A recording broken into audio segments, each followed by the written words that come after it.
Somebody screaming for their life. You never think something like that would go on, like right here next door to you. Residents rattled tonight after learning the screams they heard in the middle of the night were those of their neighbor. And now we know the man accused of murdering his ex-girlfriend and her 13-year-old son should have never been in Tennessee in the first place. News 4 Investigates has confirmed Jermaine Agee had been ordered not to leave the state of Alabama. We do have team coverage on this crime that has stunned the city. News 4 Chief Investigator Jeremy Finley is standing by with what we've uncovered about the suspect. Let's start with the scene of the crime, though. Rebecca Cardenas is live in the Oak Island subdivision at Antioch. Now, Rebecca, the story is horrifying enough, but walk us through what you know, what happened. This is just terrifying.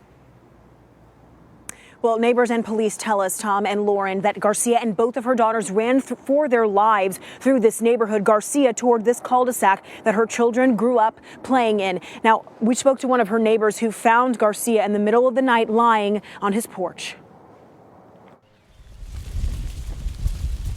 The people who live in this neighborhood call it quiet.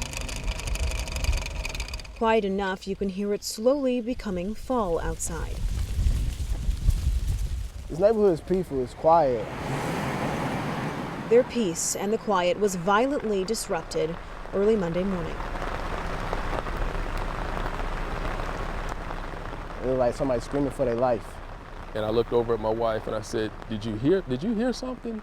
Frank Vickers says he woke up to the sound of bumping. And she said, yeah, I think that's thunder because it was raining and storming outside at the time. After seeing police cars across the street, Vickers says his gut told him to check the front porch. I pull the blind back and I look out and I see what looks to be someone laying on my porch. And I said, that's a body on my porch. And I told my wife, we have a body on our porch. And I said, officer, there's a body on my porch. It was Myra Garcia. Vickers would later learn her ex-boyfriend, Jermaine Agee, is accused of stabbing her and her 13-year-old son to death inside their home. I mean, since he was a little boy, you know, growing up around here, running around, playing, saw him last week. That bump I heard wasn't thunder. It was her looking for help at that point, and we didn't know it.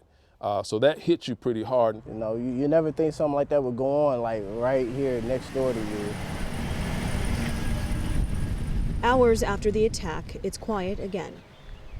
And Vickers is left to make sense of the peace he and his neighbors have been robbed of.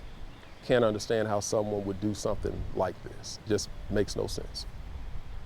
That's News 4's Rebecca Cardenas live tonight. Rebecca, police told you this is the second time Agee attacked Garcia in a week. Yeah, according to police, Lauren, she filed a police report last Tuesday after he beat her up the night before. She also filed an order of protection against him. Just chilling details. Rebecca, thank you.